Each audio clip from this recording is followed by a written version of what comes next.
안녕하세요. 저는 전남 고흥에서 청년 농부라 불리는 농사 지으며 살고 있는 32살 남성입니다. 젊은 사람이 시골에서 농사를 짓는다 하니 신기하시죠? 저도 서울에서 사회생활도 해보았지만 결국 이 일이 제 평생 업인 것 같더라고요. 약간의 방황을 하고 아버지께 본격적으로 농업에 대해 배우게 된 건 5년이 채 안 되네요.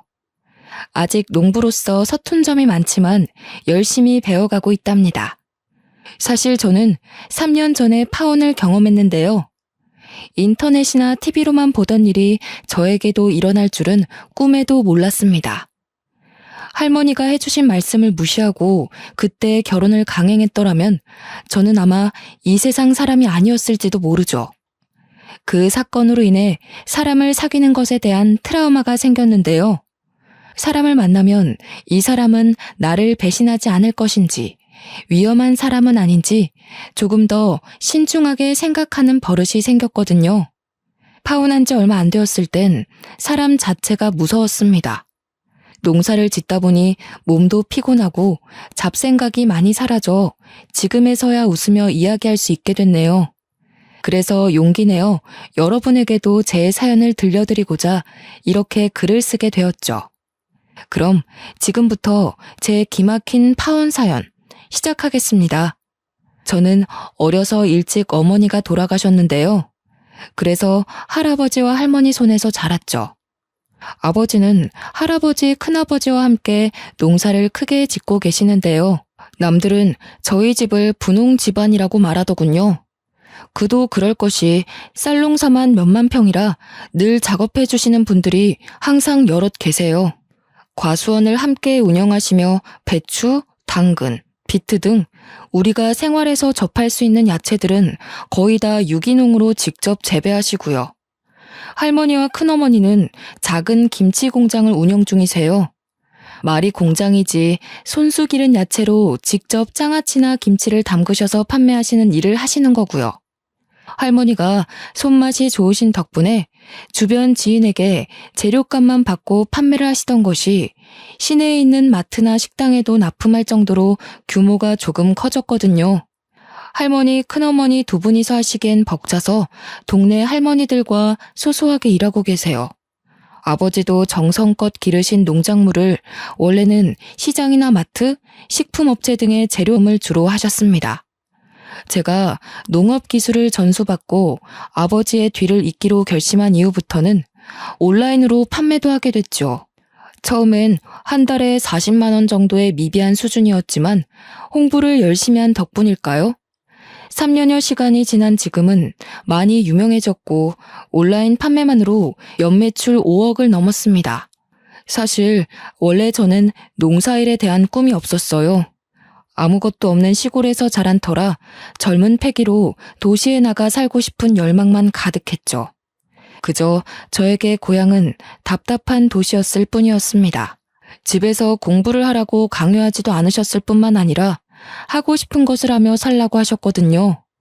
저도 공부 욕심이 있던 건 아니었기에 고등학교를 졸업하자마자 무작정 서울로 올라왔어요. 아무 생각 없이 대책도 없이 올라온 터라 당장 생활부터 걱정해야 했죠. 집에서 가족들이 해주는 따뜻한 밥을 먹으며 살다가 혼자 모든 것을 해결하려니 어려운 것 투성이었고요. 그렇게 성공하겠다는 꿈을 안고 서울로 올라온 저에게 현실은 생각했던 것보다 더 냉혹하고 잔인하더군요. 50만 원으로는 당장 무언가를 할 수도 없었어요. 그렇게 막노동부터 편의점 아르바이트, 식당 서빙 등 안 해본 일이 없었죠. 찜질방, PC방을 전전하기도 하고 공중 화장실에서 씻으며 노숙을 해보기도 하고 식사나 숙식이 제공되는 공장에서 밤낮 없이 일을 하기도 했고요. 어렵사리 방 한 칸 얻을 돈을 모았고 발품을 직접 팔며 저렴한 가격에 옥탑방을 하나 얻을 수 있었습니다. 앞으로는 더 잘 살리라 마음을 다잡았고 그저 저의 목표는 오로지 돈을 많이 버는 것이었어요. 저는 투잡으로 아르바이트를 했었는데요. 낮에는 편의점, 야간에는 시급이 센 술집 아르바이트를 하며 지냈어요. 그렇게 일하면 도대체 잠은 언제 자? 언제 쉬어? 안 피곤해? 라고 물어보시는 분들이 많으신데요. 사실 편의점이 낮 시간에는 그렇게 바쁘지 않아요. 더군다나 새벽에서 오전 파트타임이라 일하는 시간이 그리 길지도 않고요. 술집 아르바이트가 새벽 2시 정도에 끝나고 편의점 알바를 6시간 정도 하고 마무리를 하면 대충 오전 9시 정도인데요. 출근이 오후 5시니까 나머지 비는 시간에 볼일을 보거나 휴식을 취합니다. 편의점에서 일을 하는 시간에도 손님이 거의 없기 때문에 쪽잠을 잘 수도 있죠. 이렇게 일하고 270 정도 급여를 받았어요. 월세 내고 통신요금, 교통비 등 생활비에 보태면 남는 돈은 무조건 저축합니다. 따로 재테크에 대한 정보를 몰랐던 저는 무조건 통장에 넣었습니다. 그래도 혼자 살아서 크게 들어가는 돈도 없었고 일을 시작한 반년 정도 되는 기간 동안 800만 원을 모았어요. 어느 정도 자리를 잡은 뒤에야 돈을 모으는 재미도 알게 되었죠. 이것저것 가리지 않고 아르바이트를 하다 보니 알고 지내는 친구들도 여럿 있었어요. 그런데 술집에서 서빙을 하며 친해진 친구가 한 명 있었는데 저랑 마음이 참 잘 맞더라고요. 그 친구와 저는 타향살이를 한다는 공통점이 있어서 사장님한테 잔소리를 크게 듣거나 대실수를 저지른 날이면 울적한 마음을 꼭 이 친구와 만나서 회포를 풀기도 했답니다. 알고 지낸 시간은 짧지만 그렇게 서로 의지하며 지내다 보니 그 친구와 저는 서로의 비밀을 털어놓을 정도로 친해졌습니다. 어느 날은 제가 주문 실수를 크게 하고 서빙을 하다가 음식을 다 쏟는 큰 실수를 해서 사장님께 호되게 잔소리를 들었던 날이었죠. 평소처럼 또 친구를 불러내 술잔을 기울이며 신세 한탄을 하고 있었습니다. 준성아, 사는 게 너무 힘들다. 돈 벌자고 이 일 저 일 다 하면 뭐하냐? 왜 맨날 나는 실수만 할까? 오늘은 안 하던 실수까지 하고 아주 총체적 난국이더라. 계속 이런 식이면 그만두라고 소리치시는데 어찌나 서럽던지 눈물이 다 나오는데 그래도 남자 자존심에 울지는 않았다. 한잔하자. 가만히 제 넋두리를 듣던 친구가 저한테 뜬금없이 여자를 소개시켜주겠다고 하는 겁니다. 지금도 열심히 돈을 버느라 하루하루가 바쁘다 보니 연애를 할 생각은 없었거든요. 그런데 평생을 모태솔로로 살다 보니 이제는 여자친구 좀 만나봐야겠다는 생각이 들었어요. 광진아, 내가 알게 되는데 진짜 예쁘게 생겼어. 소개시켜줄 테니까 만나볼래?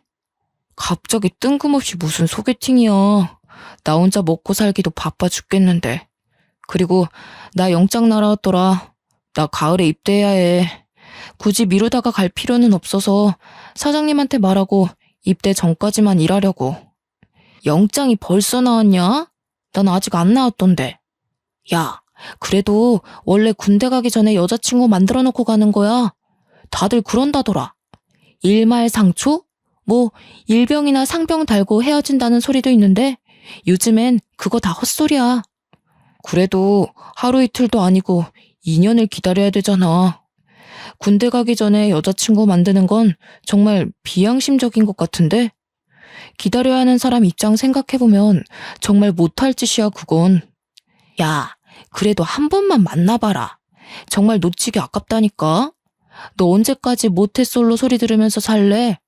이제 그만 솔로 탈출할 때도 되지 않았냐? 만나서 밥을 먹던 커피를 마시던 상관 안 할 테니까 일단 한번 만나보라고. 제가 모태솔로라고 언급했듯 사실 저는 여자를 만날 기회조차 없던 사람이었습니다.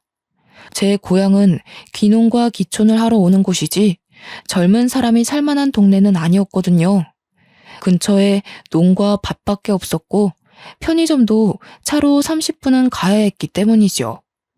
심지어 제가 다니던 중고등학교는 전교생이 30명 정도에 불과했고 그중 여학생은 단 4명 뿐이었습니다. 이러니 제가 여자친구를 만들려고 해도 이성과의 연애는 꿈도 못 꿀 환경이었던 거죠. 아무튼 친구가 도통 사정을 하는 바람에 등살에 떠밀려 결국 소개팅 자리에 나갔습니다. 가볍게 커피나 한잔하고 나오자 생각으로 약속한 장소에 나갔어요. 15분 정도 먼저 와서 기다리고 있는데 제 시간에 맞춰 오더라고요. 제 앞에 앉아있던 그 여자의 첫인상은 한마디로 표현하자면 곧 쓰러질 것 같은 갈대였어요. 가녀린 몸에 서글서글한 인상, 조용조용하면서도 나긋한 목소리를 가진 그 여자는 어딜 가나 인기 있을 훈녀 스타일이었죠. 누구나 좋아할 법한 귀엽고 동글동글한 외모의 말투까지. 이성에 관심이 없던 제가 아마 그때 눈이 떠지기 시작했나 봅니다. 어색한 순간도 잠시, 분위기는 금세 무르익어 늦은 시간까지 술도 한잔하며 재밌게 놀았습니다. 집에 데려다주며 다음을 기약하면서 서로 번호를 교환했고요. 첫눈에 반한 것과 다름없었고 자주 연락해 사적으로 만나는 횟수도 늘어났습니다. 나이도 동갑인데다 그 여자는 모 대학에서 식품영양학을 전공하는 학생이었어요. 제가 밤늦게까지 일을 하고 오면 밥은 먹었냐며 자취방에 간식이나 요깃거리를 두고 가고 몸이 아파서 며칠을 끙끙 앓으면 죽과 약도 사다 주고 저를 살뜰히 보살펴 주었어요. 말도 잘 통하고 취미도 비슷해서 점점 친근감이 쌓여갔고 저를 배려해주고 잘 챙겨주는 모습이 예뻐서 제가 먼저 고백해 사귀게 되었습니다. 제가 이때 소개팅에 나간 게 천추의 한이 되었지 뭡니까? 그리고 여기서 미리 말씀드리지만 저한테 여자친구를 소개시켜준 그 친구와도 인연을 끊었어요. 바로 여자친구 때문에요. 그 이야기는 차차 들려드릴게요. 그렇게 가을이 막 접어들 무렵 저는 군대를 가게 되었죠. 여자친구는 군대에 가서도 그 먼 거리를 매주 면회와 주었고 면회를 못 오는 날이면 편지나 전화를 꼬박꼬박 해주었어요. 여자친구 덕분에 군 생활을 아무 이상 없이 잘 마칠 수 있었다고 해도 과언이 아니었죠. 신기한 건 중간에 한 번도 헤어짐의 위기가 없었다는 겁니다. 그만큼 여자친구가, 때로는 제가 서로에게 잘 맞춰주며 예쁘게 만났다는 증거겠죠. 전역하고 나서는 여자친구에게 꽃신을 신겨주며 앞으로 행복하게 해주겠다고 프로포즈를 했습니다. 여자친구는 어려울 때 사람 버리는 것 아니라며 프로포즈를 받아주었고요. 미래를 함께하기로 약속했고 서로 자리를 잡을 때까지 서로를 응원해주기로 했어요. 정확한 직업이 없었던 저였기에 결혼을 꿈꾸며 꾸준히 자격증을 취득했습니다. 여자친구의 추천으로 식품유통관리사, 식품위생관리사 자격증을 취득했는데요. 그 덕분에 중소기업에 취직도 했어요. 식당에 재료를 납품하는 회사였는데 규모는 크지 않아도 잘릴 걱정 없는 안정적인 곳이었죠. 급여도 새우 300 정도로 어느 정도 먹고 살만한 정도였고요. 여자친구도 대학을 졸업해 학교 영양사로 근무하게 되었습니다. 어느 정도 각자 직장에서 자리를 잡아 나이도 20살 중반이 넘어가던 시기였어요. 더 늦기 전에 결혼을 해서 더 안정적인 삶을 살아보자고 얘기한 뒤 저희는 양가 집안에 인사를 드리기로 했습니다. 먼저 저희 집으로 인사를 가기로 했죠. 깡시골인 저희 집을 보고 실망하지는 않을까 조마조마했죠. 여자친구는 오히려 그런 걱정을 하는 제가 이상하다며 혼을 내더라고요. 쓸데없는 걱정이라며 제가 결혼할 여자친구를 데리고 온다는 소식에 시골집답게 온 집안 사람들이 다 모였습니다. 아이고, 어서 와요, 아가씨. 먼 길 오느라 고생이 많았어요. 힘들진 않았고? 서울 아가씨들은 다 이렇게 예쁜가 보네. 나는 광진이 큰엄마 되는 사람이에요. 우리 손자 며느리 왔구만. 배고플 텐데 식사부터 거들자고요. 우리 광진이가 잘해줘요. 녀석이 무뚝뚝한 구석이 있어서 걱정했는데 이렇게 지색씨를 더 가고 데려올 줄이야. 잘 왔어요. 나는 광진이 하랩이 되는 사람이에요. 안녕하세요. 김혜진이라고 합니다. 광진 씨와 좋은 감정으로 만나고 있어요. 진작 찾아뵀어야 하는데 그러지 못해서 죄송합니다. 늦게나마 인사드리게 됐네요. 잘 부탁드립니다. 할아버지, 할머니, 아버지, 큰아버지 댁까지 모두 거실에 빙 둘러앉았죠. 명절을 보내는 듯한 느낌이었고 여자친구가 충분히 부담스러워하고도 남을 상황이었어요. 노심초사하며 저는 여자친구의 눈치를 살피기 바빴습니다. 그런데 집에 인사 온 여자친구의 얼굴을 할머니가 뚫어져라 쳐다보시더니 점점 표정이 굳으시는 겁니다. 우선 먼 길 왔으니 식사부터 하자며 화기애애한 분위기가 유지됐지만요. 식사가 끝난 후 큰어머니가 다가와 차를 내주셔서 이런저런 대화를 하게 되었습니다. 혜진이라고 했던가? 아가씨 부모님은 어디서 무얼 하시는 분인가? 우리 광진이랑은 어떻게 만났고? 우리 광진이랑 오래 연애했다면서? 그동안 왜 한 번도 인사를 오지 않았누? 여자친구 있다는 소리를 듣지도 못했는데. 네, 할머니. 저희 부모님은 평범하세요. 아버지는 작년에 교직에 있다 정년 퇴임하셨고요. 제가 좋은 친구 있으면 소개시켜달라고 떼를 썼는데 마침 광진 씨랑 딱 눈이 맞았지 뭐예요? 더 일찍 인사드리지 못해서 죄송해요. 굳은 표정의 할머니는 여자친구를 위아래로 훑어보며 의심의 눈초리로 꼬치꼬치 캐묻기 시작하셨어요. 집안 어른이 물어보시는 거라 제가 함부로 하지 말라고 할 수도 없는 노릇이었고 여자친구가 불편해할 것을 생각한 저는 이러지도 저러지도 못해 매우 답답했죠. 할머니는 계속해서 알 수 없는 표정을 지으시더니 마지막에는 여자친구의 사주를 물어보기까지 하시더라고요. 여자친구는 당황하는 기색 하나 없이 웃음을 잃지 않고 물음 하나하나 정성스런 대답을 해드렸고요. 여자친구가 부담스러워할 걸 알았는지 큰어머니도 이제 늦었으니 그만 쉬자며 화제를 돌려주셨죠. 그렇게 별다른 일이 없이 그날은 그렇게 마무리가 되었습니다. 저기요, 우리 할머니가 좀 유별나시지? 많이 곤란했겠다. 우리 할머니가 내가 유일한 손자라서 그런지 나한테 애정이 좀 과하셔. 내가 결혼할 여자를 데려왔다니 괜히 저러시네. 자기가 이해 좀 해줘. 내가 대신 사과할게. 아니야. 할머니 입장에서는 충분히 그럴 수 있지. 내가 할머니였어도 그랬을 거야. 노파심에 걱정되기도 하시고. 내가 궁금하기도 하신 거겠지. 난 오히려 그렇게 말 걸어주신 게 감사한걸. 내일 일찍 올라가야 하니 피곤할 텐데 어서 자자. 여자친구와 저는 하룻밤을 자고 다음날 아침 식사 후 서울로 올라왔어요. 서울에 올라와서 할머니의 표정이 내내 마음에 걸렸던 저는 할머니께 전화를 했습니다. 그래도 처음 인사 간 자리인데 너무하신 거 아닌가 싶은 서운한 마음도 들었어요. 할머니, 저 잘 올라왔어요. 혹시 제 여자친구 마음에 안 드세요? 인사드리는 내내 표정이 안 좋으셔서요. 손주가 결혼한다는데 예쁘게 봐주세요. 예, 광진아. 여자친구와 결혼은 다시 생각해보는 게 어떻겠냐? 이 할미가 노파심에 하는 얘기지만 그 아가씨 우리 집에 들어왔을 때 주변이 까맣더구나. 인상만 보면 좋은데 내가 하도 이상한 기분이 들어서 말이다. 사주에 남을 해하는 살이 많이 꼈더구나. 너 그 아이랑 꼭 결혼해야겠니? 에이, 할머니, 요즘 그런 게 어딨어요. 제 여자친구 저한테 얼마나 잘해주고 착한 사람인데요. 모르세요? 저 군대 갔을 때도 매주 면회 오고 아프면 약 챙겨줘, 힘들면 고생했다고 위로해줘. 이런 여자 어디 없어요.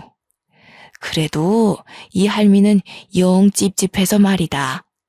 아직 시간 많으니 결혼은 조금 더 신중하게 생각해보는 게 좋겠구나. 이니 거르지 말고 조만간 또 연락하자꾸나. 저는 어른이 느끼는 노파심에 하시는 말씀인가 보다 하고 별일 아닌 듯 넘겼죠. 하나밖에 없는 손자가 결혼을 한다는데 당연히 걱정이 많으시지 않겠어요? 저희 집에 인사를 다녀온 며칠 뒤 여자친구 집에도 인사를 다녀왔습니다. 여자친구네 집은 평범한 집이었어요. 교직 생활을 하시다 작년에 정년퇴임을 하셨다는 예비장인, 예비장모는 가정주부셨습니다. 두 분 다 인상이 매우 좋으셨고 저를 환대해 주시며 우리 아들이라며 매우 친근하게 대해 주셨죠. 여자친구 집에 인사를 다녀온 뒤에는 예비장인, 예비장모와 함께 식사 자리를 자주 가졌어요. 결혼 전에 자주 만나뵈야 서로 익숙해지고 사이도 좋아지니까요. 그 뒤로도 할머니는 저에게 안부 연락을 하시며 여자친구에 대한 이야기를 계속 하셨어요. 광진아, 이 할미 말 들으래도 영 찝찝하다. 안 좋은 기운이 느껴져. 정말 그 결혼 다시 생각해 볼 수 없겠니? 이 할미가 이렇게 부탁하마. 할머니, 이제 그만 좀 하세요. 제 여자친구가 어디가 어때서 그래요? 차라리 마음에 안 들면 안 된다 이야기를 하세요. 안 좋은 기운이 느껴진다 어쩐다 하지 마시고요. 제가 결혼할 여잔데 한 번만 봐주시면 안 돼요? 할머니한테 못하는 말이 없구나. 다 이유가 있어서야. 내가 내 입으로 말해주련? 손자라고 하나 있는데 이 할미 마음을 이렇게 몰라줘서야. 할머니가 제 걱정해 주시는 건 알겠는데요. 곧 상견례인데 그 자리에서는 더더욱 조심해 주세요. 하나밖에 없는 손자가 평생 결혼도 못하고 혼자 늙어 죽으면 좋으시겠어요? 제가 짜증을 내며 할머니께 한 소리 하자 할머니는 깊은 한숨을 내쉬면서 알겠다고 하셨어요. 한 달 뒤 드디어 상견례 날이 다가왔습니다. 여자친구와 저는 먼 길 오시느라 고생하실 어른들 위해 고급 한식집을 예약했어요. 서로 반갑게 인사를 나누고 식사를 하기 위해 자리에 앉았는데 아니나 다를까 할머니는 여자친구와 예비장인, 예비장모의 얼굴을 번갈아 보시더라고요. 점점 표정이 점점 어두워지셨고 저는 예비처가 분위기를 살피느라 정신이 없었습니다. 네, 뭐 좀 물읍시다.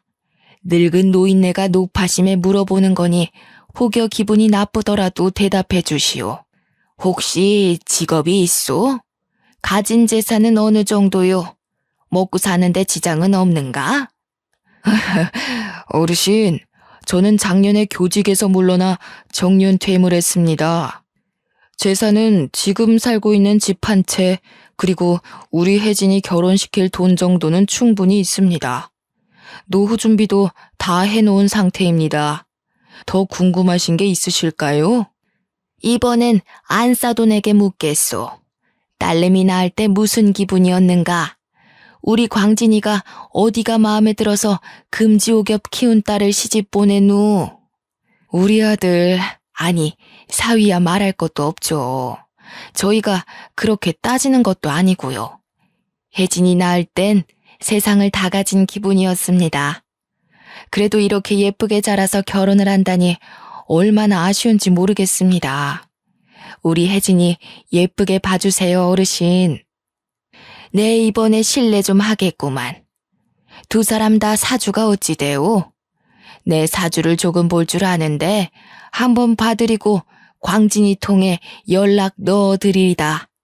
초반에 조금 무례하다 싶은 질문에도 예비 장인 장모님은 정성껏 답변을 해주셨죠. 저는 여자친구와 할머니의 눈치를 번갈아가며 보느라 식은땀이 나서 죽는 줄 알았습니다. 대체적으로 분위기는 화기애애한 편이었어요. 할머니만 고개를 갸우뚱하시며 표정이 어두우실 뿐이었죠. 식사가 어느 정도 마무리될 무렵이었어요. 할머니가 자리에서 일어나시더니 갑자기 답답하시다며 화장실에 다녀오신다고 밖으로 나가셨죠. 그런데 할머니가 20분, 30분이 지나도 오시지 않는 겁니다. 혹여나 방을 잘못 찾으시나 무슨 일이 있으신가 하고 걱정되는 마음에 밖으로 할머니를 찾아 나섰죠. 할머니를 찾아 한참을 돌아다니는데 식당 마당에 다다르자 마당 안에 하늘이 보이는 작은 팔각정에 앉아서 가슴을 두들기고 계신 게 아니겠어요? 할머니, 여기 계셨어요? 어디가 많이 안 좋으세요? 자리가 많이 불편하세요? 오랫동안 자리 비우시기에 무슨 일 생긴 줄 알고 얼마나 놀랬는데요. 같이 들어가요. 걱정되는 마음에 할머니의 등을 쓸어내리며 말을 건네는데 갑자기 몸을 부르르 떠시며 앙칼진 젊은 여자의 목소리로 저에게 소리를 치시는 겁니다. 저를 아주 무섭게 노려보시면서요. 광진이 너 정신 안 차릴래? 너그 할머니가 손주 녀석이 좋다 하니까 내가 애써 억누르며 참고 있는데 안쓰러워서 그냥 가만히 두고 볼 수 있어야지. 괜히 여러 사람 힘들게 하지 말고 네 할미가 하는 말 잘 들어.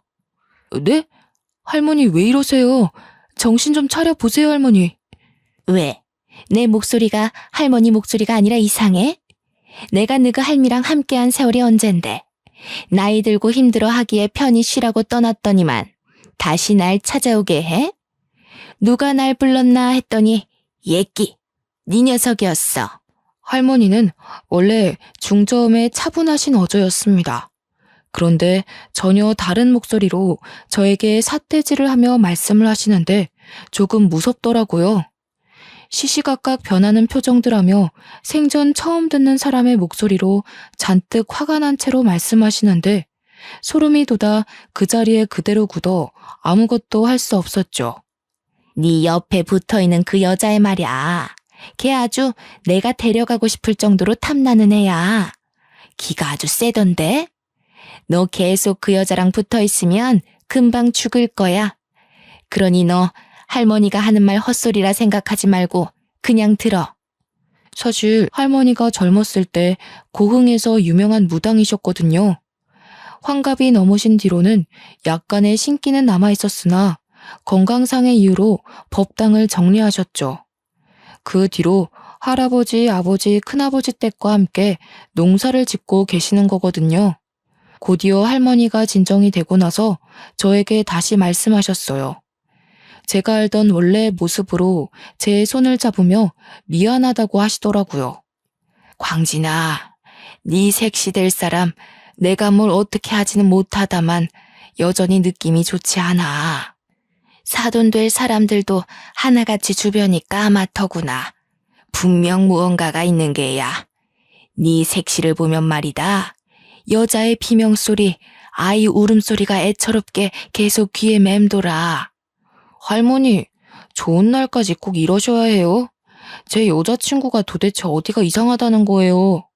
요즘 세상에 누가 그런 걸 믿는다고 그래요? 제 여자친구가 사람이라도 죽였다는 말씀이세요? 네? 이 할미가 노망났네 생각할 수도 있지. 좋은 날 앞두고 내가 괜히 방해하는 것 같아 미안하구나. 네 색시 될 사람부터 사돈 될 양반들 사주까지 하나같이 다 좋지 않아. 온갖 살이란 살은 다 껴있어. 너 그 사람들이랑 붙어있으면 오래 못 산다. 그러니 광진아, 이 할머니 얼굴을 봐서라도 조금만 시간을 두고 생각해보면 안 되겠니? 마지막 부탁이다. 솔직히 할머니가 이렇게까지 말씀하시니 저도 사람인지라 괜스레 찝찝한 마음이 들기 시작하더군요. 여전히 사랑하는 여자친구지만 저도 사람인지라 할머니의 말을 더 이상 무시할 수가 없겠더라고요. 생각을 좀 정리한 뒤 이러한 상황에 대해 여자친구에게 직접 묻고 싶었습니다. 어디서부터 어떻게 물어야 할지, 무엇부터 다가가야 하는지 고뇌하게 되었죠. 하지만 굳이 그럴 필요가 없게 되었죠. 그렇게 시간이 지나 심란한 마음으로 하루하루를 보내고 있었는데 모르는 번호로 연락이 오는 겁니다. 안녕하세요. 혹시 김혜진 씨 아시죠? 저는 박문규라고 합니다. 그 여자에 대해 말씀드릴 게 있어요. 불쑥 연락드려 정말 죄송하지만 만나서 제 이야기를 꼭 들어주셨으면 좋겠습니다. 제가 댁이 계신 곳으로 찾아가죠. 혜진이요? 혜진이를 어떻게 알죠? 그럼 오늘 6시에 행복동 삼거리에 있는 카페에서 만나기로 하죠. 퇴근하고 바로 가겠습니다.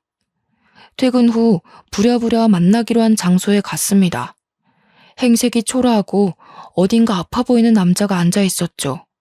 그 남자가 저한테 해주는 말이 아주 가관이었습니다. 조금 충격적이기도 했고요. 저는 3년 전에 혜진이와 만났던 사람입니다. 그때 저는 결혼한 유부남이었죠. 제가 무슨 생각이었는지 술집에서 만난 혜진이와 불륜 관계가 됐어요. 당시 와이프가 임신 6개월이었는데 불륜 사실을 알고 혜진이를 몇 번 찾아갔더라고요. 그래서 지금 이 이야기를 나한테 하는 이유가 뭡니까? 혜진이 나랑 결혼할 사람입니다. 이제와 다른 사람이랑 결혼한다니 미련이라도 남은 겁니까? 차라리 미련이면 좋겠죠. 아무튼 제 와이프는 혜진이한테 만나지 말아달라는 부탁을 했더군요. 그런 와중에 길거리에서 실랑이가 있었고요. 그리고는 아내가 세상을 떠났습니다. 뱃속에 품은 아이와 함께요. 그 말이 사실인가요? 혜진이가 그랬을 리가 없어요. 당신 뭔가 잘못 알고 있는 것 같거든요. 이런다고 다시 옛사랑한테 돌아와라 이겁니까? 내가 보기엔 당신 제정신 아닌 것 같아요, 지금. 절대 그럴 일 없습니다. 그때 그렇게 아내가 죽고 나서 혜진이가 잠수를 타더군요. 우연찮게 연락이 닿아 만나서 이야기 좀 하자 했더니 대뜸 자신은 책임이 없다며 연락을 끊어버리더라고요. 그렇게 모든 게 끝나고 나서야 알게 됐습니다. 그 여자의 실체를요. 그 남자가 말하길 알고 보니 여자친구는 부모님도 없는 고아로 보육원에서 자랐다고 하는 겁니다. 대학생도 아니었고 식품 공장에서 일하는 시간제 아르바이트생이었다고요. 집, 부모님, 직업 하나같이 모든 것이 거짓이었고 심지어 사기 전과도 있었다는 게 아니겠어요? 아마 제가 만났던 예비 장인 장모는 돈으로 고용한 사람이라더군요. 자신도 아내와 아이가 떠나고 난 뒤 흥신소를 통해 여자친구에 대해 알아본 결과라고 했죠.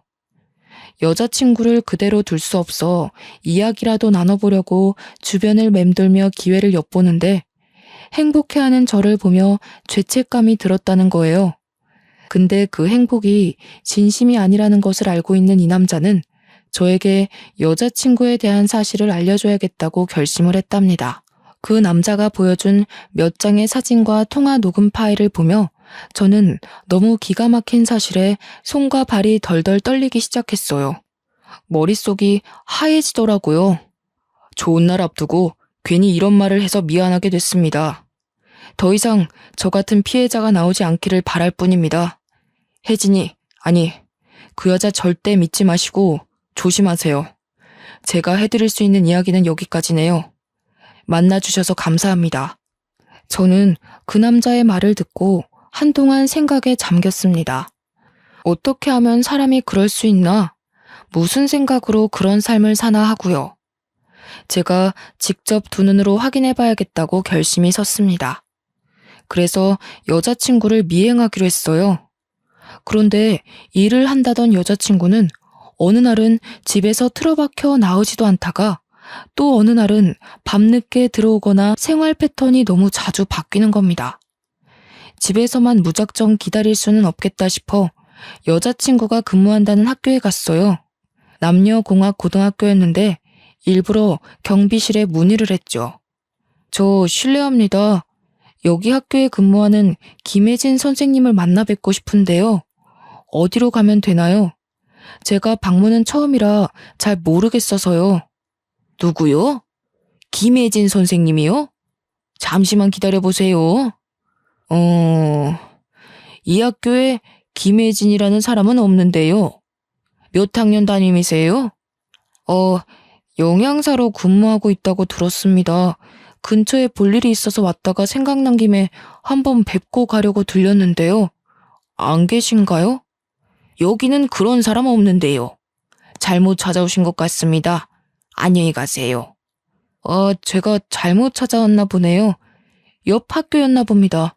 괜히 제가 번거롭게 해드렸네요. 수고하세요. 여자친구가 근무하는 학교에 왔는데 여자친구가 없다니. 이게 무슨 경우인가요? 여자친구가 저에게 거짓말을 하고 있다는 거, 뭔가 숨기고 있다는 건 확실해졌습니다. 다음 날 오전 근무를 마치고 퇴근을 하면서 여자친구에게 연락을 했어요. 점심 식사 같이 할 수 있냐고 말이죠. 물론 떠보기 위함이었죠.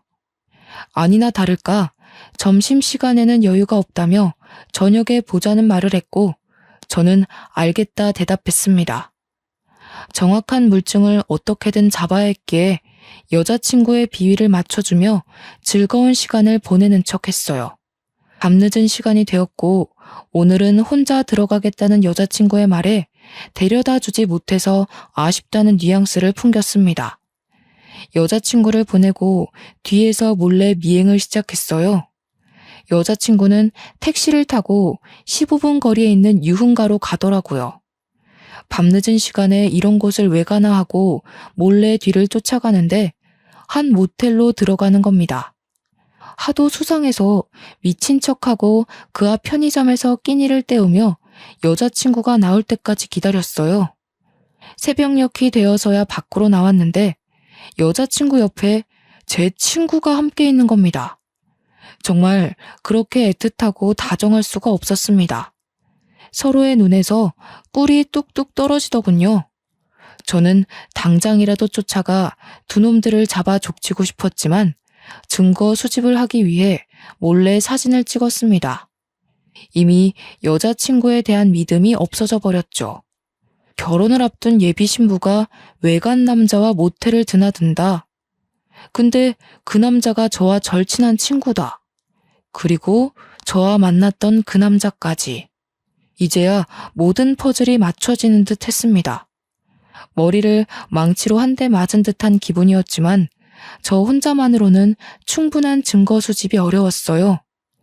300만 원이라는 거금을 들여 흥신소에 의뢰를 했습니다. 좀 더 확실해야 했거든요. 얼마 지나지 않아 흥신소 직원으로부터 여러 사진들이 전송되더군요. 역시 돈을 들인 공이 있었습니다. 몰래 따라다니느라 여간 힘들 게 아니었습니다. 그 사람들 얼마나 조직적으로 움직이는지 솔직히 조금 힘들었어요. 대충 사이즈만 봐도 그 남자랑 여자 연인, 그리고 고객님이 말씀하신 여자 부모라는 사람들, 이 업계에선 유명한 사람들이에요. 돈 받고 부모 대행해주는 사람들로요. 뒷조사해달라고 의뢰 많이 들어오면 저 사람들 몇 번씩 본 직원들이 한둘이 아니거든요. 정말 고생하셨습니다. 합법이 아니란 건 알지만 제 사정상 어쩔 수 없었네요. 감사합니다. 무슨 일인지는 모르겠지만 사람 사는 게 다 거기서 거기 아니겠어요? 나도 전과가 있는 사람이지만 뭐 눈에 뭐만 보인다고 저 사람들 보통 사람들이 아니던데요. 분위기로 보나 조직적으로 움직이는 행동으로 보나 이상한 것 투성입니다. 흥신소 직원으로부터 받은 사진들을 보아하니 여자친구와 친구뿐 아니라 예비 장인 장모의 모습까지 담겨 있더라고요. 허름한 술집에 모여서 다 같이 무언가 이야기를 하고 있는 듯한 사진. 알고 보니 제 친구도 작정하고 저를 속인 한통속이더군요. 제가 속 얘기도 하고 지낸다고 했죠. 타향살이를 하며 친해진 사람이었기에 많은 위로가 돼서 집안 이야기를 몇 번 했던 게 화근인가 봅니다. 저처럼 돈을 벌고 싶은 생각이 많은 꿈 많은 친구라고 생각했는데 큰 오산이었네요. 저는 여자친구와 예비처가, 아니 그 사람들을 도저히 가만둘 수 없었어요. 예정대로라면 내년 봄 결혼식을 올리고 행복한 생활을 시작했어야 하지만 저는 사랑이라는 핑계로 저와 제 가족을 기만하려 했던 여자친구와 그 일당에게 복수하기로 결심했어요. 그러고는 곧장 이 사실을 할머니를 비롯한 가족 모두에게 알렸습니다. 그러게 이 할미가 뭐라 그랬냐? 내가 이상하다고 했지? 너 이 할미 말 안 들었다가 골로 갈 뻔했네. 아이고 우리 손자 살려주셔서 감사합니다. 어쩜 인두껍을 쓰고 그런 짓들을 하다니 내 이것들을 그냥. 할머니 우선 진정하세요. 저한테 다 계획이 있어요. 며칠 뒤 아버지 생신이잖아요. 아버지한텐 죄송하지만 그날을 핑계 삼아 여자친구를 시궁창에 빠뜨릴 거예요. 그런 줄 알고 계세요. 모두들 어떻게 그럴 수 있냐며 당장이라도 서울로 쫓아오실 기세였지만 아버지의 생신을 핑계로 여자친구를 데리고 내려가겠다 했어요. 그 자리에서 여자친구의 민낯을 드러내고 아주 짓밟아줄 계획이었거든요. 결혼 전에 땅 일부를 정리해 결혼 선물로 주신다는 핑계로 여자친구의 속셈을 파악해 좀 더 정확한 명분을 만들기 위한 하나의 계략이었습니다. 며칠 뒤 여자친구와 함께 고향에 데려가 가족들과 정신없는 하루를 보냈어요. 가족들이 잘 도와주어 생각보다 순조롭게 일이 진행되고 있었습니다. 저녁을 먹고 차를 한잔하며 아버지와 할머니가 여자친구를 불러 땅 이야기를 하셨어요. 여자친구는 땅이라는 말에 화색이 돌더니 이런 큰 선물 안 주셔도 된다며 감사하다며 잘 살겠다고 아양을 떨더라고요.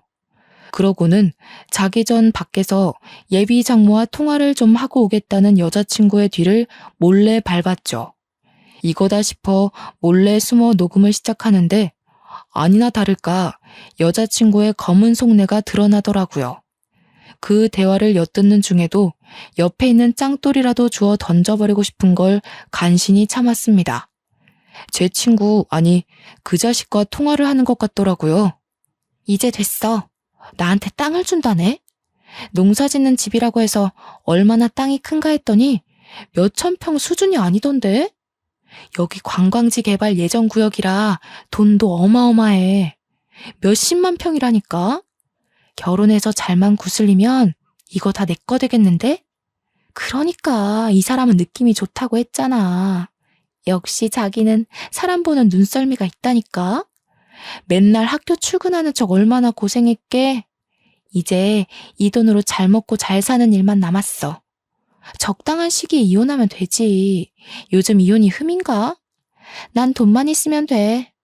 말도 마. 완전 호구가 따로 없어. 몇 년을 공들였는데 드디어 빛을 발하는구나. 나중에 들켜도 할 말 없는 거지 뭐. 내가 몇 년을 지 뒷바라지를 해줬는데 쉽게 못 내칠걸? 우리가 오랜 시간 공들인 만큼 이제 나도 팔자 한번 펴보자. 이 땅들이 다 얼마야? 막상 제 귀로 직접 들으니 화가 나기보단 비참해지더라고요. 저와 함께했던 몇 년의 시간이 저 여자에게는 그저 돈을 벌기 위한 수단일 뿐이었던 거죠. 속마음을 이야기하며 우정을 나누었던 그 친구. 몇 년이라는 시간을 함께하며 미래를 약속했던 사랑하는 사람. 그 모두를 한순간에 잃자니 가슴이 찢어질 것 같더라고요. 참 야속하지 않나요? 마음의 상처가 이런 건가 싶더라고요. 여자친구가 하는 말을 전부 녹음했습니다. 사진도 몇 장 찍어두고 저에게 찾아왔던 남자에게 받은 증거들을 모아 바로 경찰에 신고했어요. 아버지가 친하게 지내는 파출 소장님께도 미리 말씀드리니 그런 억울한 일이 있냐며 당연히 저를 도와주어야 한다며 협조해 주시기로 하셨거든요. 아침이 되자 여자친구를 데려가기 위해 경찰들이 들이닥쳤어요. 여자친구는 이게 무슨 일이냐며 아무것도 모르는 척 하더라고요. 경찰에 신고하며 알게 된 건 여자친구가 사기 혐의로 지명수배까지 내려진 사람이었다는 겁니다. 김혜진 씨, 당신을 사기 및 살인미수 혐의로 긴급 체포합니다. 당신은 묵비권을 행사할 수 있고 당신에게 불리한 진술을 하지 않을 권리가 있으며 변호사를 선임할 권리가 있습니다. 가시죠. 그동안 내 여자친구 행색하느라 고생했어. 언제까지 나를 속이려고 했었니? 뻔뻔함도 정도 것이지. 너와 내 사이는 여기까지야. 앞으로는 감옥에서 행복하게 잘 살기 바래. 뭐? 네가 어떻게 나한테 이래? 그리고 내가 무슨 잘못을 저질렀다고 이러는 거야. 이럴 수는 없어. 이거 나. 자꾸 이러시면 업무 방해죄 추가됩니다. 증거도 있어서 어디로 빠져나갈 생각일랑 하지 마세요. 얌전히 따라오시죠. 벌 받을 짓을 했으면 마땅한 벌을 받아야지. 아이고야, 천지신명님 감사합니다. 제 명대로 못 살고 죽었을 우리 손자 살려주셔서 감사합니다. 이제야 마음이 놓이는구나. 할머니는 다리에 힘이 풀리셨는지 그대로 땅에 주저앉으셨습니다. 여자친구는 처량한 모습으로 경찰에 연행되었고 이후 제가 제출한 증거들이 도움이 되어 여자친구는 징역 5년을 구형받고 구치소에 수감되었죠. 예비처가 역할을 했던 사람들과 친구는 여자친구의 소식을 듣고는 도주를 했더라고요. 중간에 한번 친구에게 연락이 왔습니다. 그 와중에도 친구라고 들먹거리며 자신이 일부러 그런 게 아니니 봐달라며 어떻게든 혼자 살아보려 발버둥 치더라고요. 정말 꼴사나웠습니다. 광진아, 나 준상이. 얼굴 보고 이야기해야 하는데 전화로 말해서 미안하다. 선처 좀 해주면 안 되겠냐? 나 이번에 빵에 들어가면 오래 머물러야 된단 말이야. 제발 한 번만 딱 눈 감아주면 안 되겠냐? 나도 시켜서 한 거란 말이야. 이게 다 그년 때문이라고. 너도 결국 돈 때문에 나 팔아서 장사하려 했던 거잖아. 어떻게 몇 년을 감쪽같이 속여? 그러면서 그렇게 아무렇지 않은 얼굴로 어떻게 날 마주했냐? 죄책감이란 게 있기는 했니? 네가 지은 죄값 알아서 잘 받아. 그리고 누가 네 친구냐? 이 범죄자 새끼가. 그렇게 그들은 전국을 떠돌며 도피 생활을 하더라고요.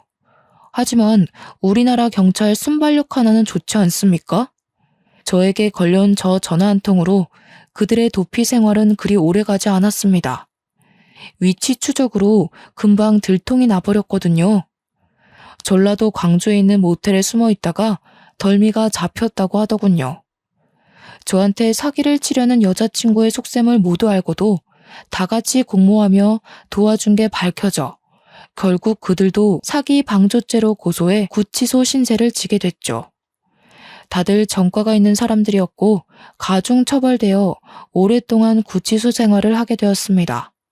그렇게 한바탕 소동이 지나가고 저는 서울에서의 생활을 모두 정리한 뒤 고향으로 내려오기로 했어요. 아버지께 농업기술을 전수받아 지금까지 농업인의 길을 걸어오고 있고요. 아직까지 그날의 충격이 남아있긴 하지만 일에 집중하며 떨쳐내려 노력하고 있습니다. 저는 할머니 덕분에 인생의 위기를 모면하게 됐는데요. 할머니께 모질게 말씀드린 부분에 대해 정중하게 사과드렸어요. 하마터면 할머니보다 먼저 하늘나라로 가 불효막심한 손자가 될 뻔했지만요. 할머니는 그저 우리 손자 무사하니 그걸로 됐다며 미안해하지 말라고 하실 뿐이셨죠. 처음에 고향으로 다시 내려왔을 땐 사랑에 눈이 멀어 집안이 풍비박산 날 뻔한 바보 천지에 불과했지만요. 지금은 농업인의 길을 걷고 있다고 자랑스럽게 말할 수 있어요.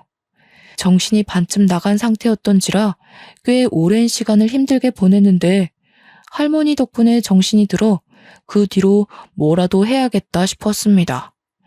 태어나서 지금까지 평생을 보고 자란 것이 농사였고 할아버지와 아버지께 조금만 배우면 잘할 수 있겠다 생각이 들었죠. 그래서 아버지의 뒤를 이어 농업인의 길을 걸으리라 다짐했어요. 또 실제로 해보니 재미도 있고 제가 키운 농작물이 자라는 걸 보고 있노라면 뿌듯하기도 하더라고요. 자식 키우는 느낌이 이런 느낌인가 봅니다. 앞으로 제 인생에 있어서 결혼은 없을 것 같네요. 물론 시간이 지나면 괜찮아져 좋은 인연이 나타나면 달라지겠지만 지금은 그저 현실에 만족하며 살고 싶네요. 돌다리도 두드려보고 건너라는 말이 있듯이 앞으로는 살아가는 데 있어서 조금 더 신중해 보려고요. 앞으로 살면서 여자를 그리고 사람을 보는 눈을 높여야겠습니다. 여러분 중에도 저 같은 경우가 또 있으실까요? 이런 일은 다시는 없었으면 좋겠습니다. 긴 글을 읽어주셔서 감사드립니다. 행복하세요.